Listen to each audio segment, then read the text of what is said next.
حدیث نمبر 2785۔ حضرت عبداللہ بن حنین فرماتے ہیں، ابوا کے مقام پر حضرت عبداللہ بن عباس اور حضرت مسعود بن مخرمہ رضی اللہ تعالی عنہم کے درمیان اختلاف ہوا۔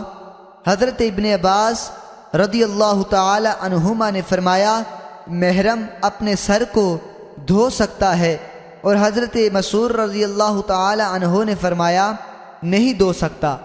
حضرت عبداللہ بن حنین فرماتے ہیں، حضرت ابن عباس رضی اللہ تعالی عنہما نے مجھے حضرت ابو ایوب انصاری رضی اللہ تعالی عنہ کے پاس بھیجا تاکہ میں ان سے اس بارے میں پوچھوں، تو میں نے ان کو دیکھا کہ وہ لکڑیوں کے درمیان ایک کپڑے سے پردہ کیے ہوئے غسل کر رہے تھے۔ میں نے سلام کیا تو انہوں نے پوچھا کون ہے؟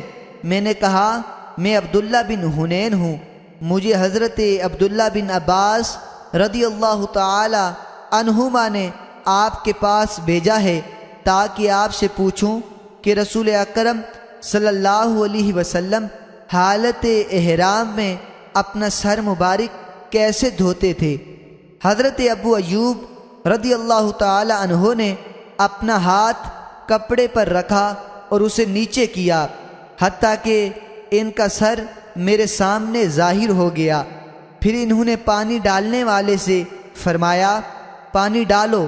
اس نے پانی ڈالا تو انہوں نے اپنے ہاتھوں سے سر کو حرکت دی اور ہاتھوں کو سر پر پھیرتے ہوئے آگے لائے اور پھر پیچھے لے گئے۔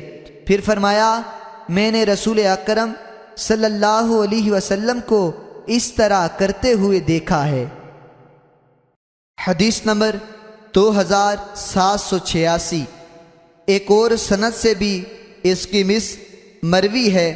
اس میں فرمایا کہ حضرت ابو ایوب انصاری رضی اللہ تعالی عنہ نے اپنے دونوں ہاتھوں کو اکٹھا کر کے پورے سر پر پھیرا، پس ان کو آگے لائے اور پھر پیچھے لے گئے۔ حضرت مسعود رضی اللہ تعالی عنہ نے حضرت ابن عباس رضی اللہ تعالی عنہما سے فرمایا آئندہ میں کبھی بھی آپ سے بحث نہیں کروں گا۔